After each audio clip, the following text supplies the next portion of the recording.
আজকে আমরা এই মুহূর্তে রয়েছি ধুবুলিয়া কৃষ্ণনগর ২ নম্বর ব্লকের মুক্ত মঞ্চে অনুষ্ঠানে যে হুগলি সিংহ থেকে তিনি বাংলার বাড়ির দ্বিতীয় পর্যায়ে যে ঘরের টাকা তিনি উপস্থিত ৭,০০০ টাকা প্রদান করলেন। তো কৃষ্ণনগর ২ ব্লকের ঠিক সেম প্রসেস একেবারে আধিকারিকরা উপস্থিত থেকে তাদের যে পঞ্চায়েতের যারা উপভোক্তাকে ডেকে সেই উদ্বোধনী অনুষ্ঠান থেকে প্রদান করা হয়েছে।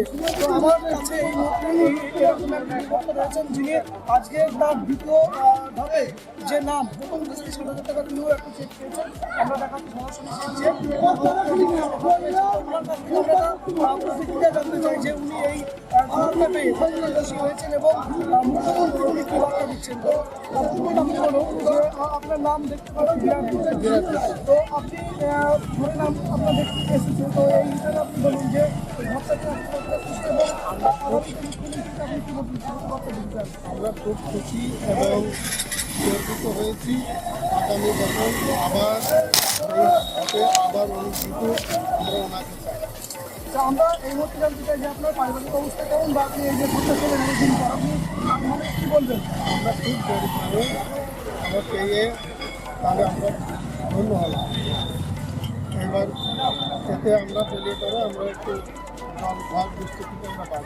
আপনি কৃষক বন্ধু প্রকল্পের টাকা পান? হ্যাঁ পাই। মানে সরকারি সমস্ত প্রকল্পের টাকা পান? না শুধু কৃষক বন্ধুর ওই টাকাটাই পাই আর এইবারেই ঘর। আচ্ছা, এই ঘরটা কি আপনার এর আগে ছিল না প্রথমবার আপনি ছিল না, এই প্রথম। মানে আপনি খুবই খুশি যে মুখ্যমন্ত্রীকে আপনি কী বার্তা দেবেন? এবার সে যাতে হাতে যুগে আবার এসে আবার লোকের ঘর বানিয়ে আমরা তাকে আরও ভালো কাজ। আচ্ছা, আপনার এলাকার যিনি জনপ্রতিনিধি রয়েছেন তিনার সম্বন্ধে আপনি কী বলবেন? উন্নয়নমূলক কাজ করেন আর সে এখনও রাস্তা করছে, ঢালাই রাস্তা করছে এবং রাস্তাঘাটগুলো ভালো করে তৈরি করে দিচ্ছে। খুব ভালো। এই যে আমরা দেখলাম যে পাড়ায় সমাধান বা আমাদের পাড়া আমাদের সমাধান যে প্রোগ্রাম হচ্ছে, তো সেখানে আপনার যাদের রাস্তাঘাট লাইট তেমন কিছু হচ্ছে? হ্যাঁ সব হচ্ছে, রাস্তাঘাট লাইট ঢালাই রাস্তা পিচের রাস্তা সব হচ্ছে।